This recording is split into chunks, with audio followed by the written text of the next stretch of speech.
ಕುರ್ಚಿ ಬಳಿಕ ಸಿಎಂ ಹಾಗೂ ಡಿಸಿಎಂ ನಡುವೆ ವರ್ಗಾವಣೆ ವಾರ್ ಜೋರಾಗಿ ನಡೀತಾ ಇದೆ.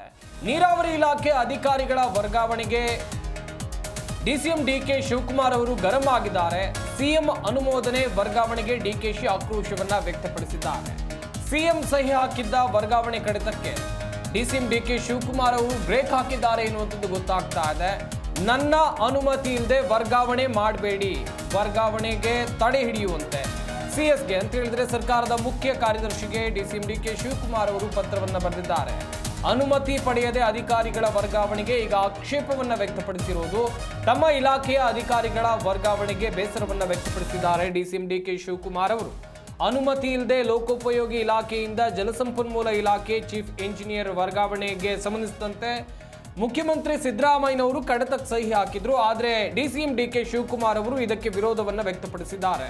ಸರ್ಕಾರದ ಮುಖ್ಯ ಕಾರ್ಯದರ್ಶಿಗೆ ಪತ್ರವನ್ನ ಡಿಸಿಎಂ ಡಿಕೆ ಶಿವಕುಮಾರ್ ಅವರು ಬರೆದಿರುವಂಥದ್ದು. ಒಂದ್ ಕಡೆಯಲ್ಲಿ ರಾಜ್ಯ ರಾಜಕೀಯದಲ್ಲಿ ಕುರ್ಚಿ ಜಟಾಪಟಿ ಜೋರಾಗಿ ನಡೀತಾ ಇತ್ತು. ಈ ನಡುವೆ ವರ್ಗಾವಣೆ ಜಟಾಪಟಿಯು ಕೂಡ ಶುರುವಾಗಿದೆ ಎನ್ನುವಂಥದ್ದು ವೆರಿ ಕ್ಲಿಯರ್ ಆಗಿ ಗೊತ್ತಾಗ್ತಾ ಇದೆ. ಮುಖ್ಯಮಂತ್ರಿಗಳು ಒಂದ್ ಕಡೆಯಲ್ಲಿ ಕಡತಕ್ಕೆ ಸಹಿ ಹಾಕ್ತಾರೆ, ಆದರೆ ಡಿಸಿಎಂ ಡಿಕೆ ಶಿವಕುಮಾರ್ ಅವರು ಉಪಮುಖ್ಯಮಂತ್ರಿಗಳು ಅದಕ್ಕೆ ತಡೆ ಹಿಡಿತಾರೆ. ಸಿಎಸ್ಗೆ ಪತ್ರವನ್ನ ಬರೆದಿದ್ದಾರೆ ಎನ್ನುವಂತ ಮಾಹಿತಿ ಇದೆ. ಹಾಗೇನೆ ಆಡಳಿತ ಸುಧಾರಣಾ ಇಲಾಖೆಯ ಕ್ರಮಕ್ಕೆ ಡಿಸಿಎಂ ಡಿಕೆ ಶಿವಕುಮಾರ್ ಅವರು ಅಸಮಾಧಾನವನ್ನು ವ್ಯಕ್ತಪಡಿಸಿದ್ದಾರೆ. ಆದೇಶವನ್ನ ತಕ್ಷಣ ವಾಪಸ್ ಪಡೆಯುವಂತೆ ಸಿಎಸ್ಗೆ ಪತ್ರವನ್ನ ಬರೆದಿದ್ದಾರೆ. ಎಂಜಿನಿಯರ್ ವರ್ಗಾವಣೆ ಕಡಿತಕ್ಕೆ ಸಹಿ ಮಾಡಿದ್ರು ಸಿಎಂ ಅನುಮೋದನೆ ಬಳಿ 5 ಮುಖ್ಯ ಇಂಜಿನಿಯರ್ಸ್ ವರ್ಗಾವಣೆ ಆಗಿತ್ತು. ಹಾಗೆಯೇ ವರ್ಗಾವಣೆ ಮಾಡಿದ ಆಡಳಿತ ಮತ್ತು ಸಿಬ್ಬಂದಿ ಸುಧಾರಣಾ ಇಲಾಖೆ ತಮ್ಮ ಇಲಾಖೆ ವರ್ಗಾವಣೆಗೆ ಪೂರ್ವಾನುಮತಿ ಪಡಿಬೇಕು ಅಂತೇಳಿ ಡಿಸಿಎಂ ಡಿಕೆ ಶಿವಕುಮಾರ್ ಅವರು ಪತ್ರದ ಮೂಲಕ ಕೇಳ್ಕೊಂಡಿದ್ದಾರೆ. ಕಾದ್ ನೋಡಬೇಕು ಈ ಜಟಾಪಟಿ ಎಲ್ಲಿಗೆ ಹೋಗಿ ತಲುಪುತ್ತೆ ಅಂತೇಳಿ. ನಾನು ಆರಂಭದಲ್ಲೇ ಹೇಳಿದೆ, ಕುರ್ಚಿ ಜಟಾಪಟಿ ನಡೀತಾ ಇತ್ತು ಸಿದ್ದರಾಮಯ್ಯನವರು ಹಾಗೆಯೇ ಡಿಕೆ ಶಿವಕುಮಾರ್ ಅವರ ನಡುವೆ. ಅದು ಕೂಡ ಮುಖ್ಯಮಂತ್ರಿ ಗಾದಿ ವಿಚಾರಕ್ಕಾಗಿ ಚುನಾವಣೆ ಆದಾಗ್ಲಿಂದ ಶುರುವಾದಂಥ ಆ ಜಟಾಪಟಿ ಇಲ್ಲಿ ತನಕ ಕಂಟಿನ್ಯೂ ಆದಂತೆ ಕಾಣ್ತಾ ಇದೆ. ಈ ನಡುವೆ ಈಗ ಹೊಸದೊಂದು ವಾರ್, ಅದು ಏನು ಅಂತ ಹೇಳಿದ್ರೆ ವರ್ಗಾವಣೆಯ ಜಟಾಪಟಿ. ನೀರಾವರಿ ಇಲಾಖೆ ಅಧಿಕಾರಿಗಳ ವರ್ಗಾವಣೆಗೆ ಡಿಸಿಎಂ ಡಿಕೆ ಶಿವಕುಮಾರ್ ಅವರು ಆಕ್ರೋಶವನ್ನು ವ್ಯಕ್ತಪಡಿಸಿರೋದು. ಸಿಎಂ ಅನುಮೋದನೆ ವರ್ಗಾವಣೆಗೆ ಅಂತ ಹೇಳಿದ್ರೆ ಸಿಎಂ ಸಹಿ ಹಾಕಿದ್ರು, ಇದಕ್ಕೆ ಡಿಸಿಎಂ ಡಿಕೆ ಶಿವಕುಮಾರ್ ಅವರು ವಿರೋಧವನ್ನು ವ್ಯಕ್ತಪಡಿಸಿದ್ದಾರೆ ಎನ್ನುವಂಥದ್ದು ಗೊತ್ತಾಗ್ತಾ ಇದೆ. ಸಿಎಂ ಅಂತ ಹೇಳಿದ್ರೆ ಮುಖ್ಯಮಂತ್ರಿಗಳು ವರ್ಗಾವಣೆ ಕಡಿತಕ್ಕೆ ಸಹಿ ಹಾಕಿದ್ರು, ಇದಕ್ಕೆ ಡಿಸಿಎಂ ಡಿಕೆ ಶಿವಕುಮಾರ್ ಅವರು ಈಗ ಬ್ರೇಕ್ ಹಾಕಿರೋದು. ನನ್ನ ಅನುಮತಿ ಇಲ್ಲದೆ, ನನ್ನ ಪರ್ಮಿಷನ್ ಇಲ್ಲದೆ ಯಾವುದೇ ವರ್ಗಾವಣೆ ಕೂಡ ಆಗಬಾರ್ದು, ವರ್ಗಾವಣೆ ತಡೆ ಹಿಡಿಬೇಕು ಅಂತೇಳಿ ಸಿಎಸ್ಗೆ ಡಿಕೆಶಿ ಪತ್ರವನ್ನು ಬರೆದಿದ್ದಾರೆ. ಕಾದ್ ನೋಡಬೇಕು ಈ ಜಟಾಪಟಿ ಮುಂದೆ ಯಾವ ಹಂತಕ್ಕೆ ಹೋಗಿ ತಲುಪುತ್ತೆ ಅಂಥೇಳಿ.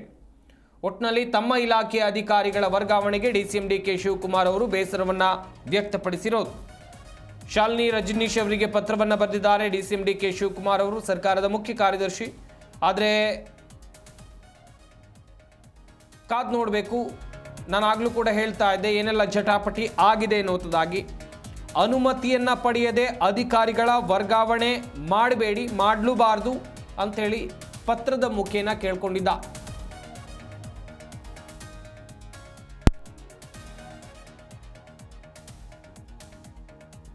ಕುರ್ಚಿ ಬಳಿಕ ಸಿಎಂ ಡಿಸಿಎಂ ನಡುವೆ ವರ್ಗಾವಣೆ ಬಾರ್ ಜೋರಾಗಿ ನಡೀತಾ ಇದೆ.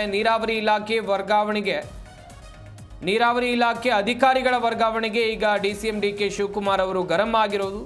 ಸಿಎಂ ಅನುಮೋದನೆ ವರ್ಗಾವಣೆಗೆ ಡಿಸಿಎಂ ಡಿಕೆ ಶಿವಕುಮಾರ್ ಅವರು ಆಕ್ರೋಶವನ್ನು ವ್ಯಕ್ತಪಡಿಸಿರೋದು. ಹಾಗೆಯೇ ಸಿಎಂ ಸಹಿ ಹಾಕಿದ್ದ ವರ್ಗಾವಣೆ ಕಡಿತಕ್ಕೆ ಡಿಸಿಎಂ ಡಿಕೆ ಶಿವಕುಮಾರ್ ಅವರು ಬ್ರೇಕ್ ಹಾಕಿದ್ದಾರೆ. ವರ್ಗಾವಣೆ ತಡೆ ಹಿಡಿಯುವಂತೆ ಸಿಎಸ್ಗೆ ಪತ್ರವನ್ನು ಬರೆದಿದ್ದಾರೆ. ಅನುಮತಿ ಪಡೆಯದೆ ಅಧಿಕಾರಿಗಳ ವರ್ಗಾವಣೆಗೆ ಆಕ್ಷೇಪವನ್ನು ವ್ಯಕ್ತಪಡಿಸಿದ್ದಾರೆ. ಅನುಮತಿ ಇಲ್ಲದೆ ಲೋಕೋಪಯೋಗಿ ಇಲಾಖೆಯಿಂದ ಜಲಸಂಪನ್ಮೂಲ ಇಲಾಖೆ ಚೀಫ್ ಇಂಜಿನಿಯರ್ ವರ್ಗಾವಣೆ ಮಾಡುವಂತೆ ಅನುಮೋದನೆ ಸಿಕ್ಕಿತ್ತು, ಅದಕ್ಕೆ ಸಿಎಂ ಕೂಡ ಸಹಿ ಹಾಕಿದ್ರು. ಸ್ಥಳ ನಿಯುಕ್ತಿಗೊಳಿಸಿ ಅಧಿಸೂಚನೆಯನ್ನು ಹೊರಡಿಸಿರುವಂಥ DPR ಆಡಳಿತ ಸುಧಾರಣೆ ಇಲಾಖೆಯ ಕ್ರಮಕ್ಕೆ ಡಿಸಿಎಂ ಡಿಕೆ ಶಿವಕುಮಾರ್ ಅವರು ಅಸಮಾಧಾನವನ್ನು ವ್ಯಕ್ತಪಡಿಸಿದ್ದಾರೆ.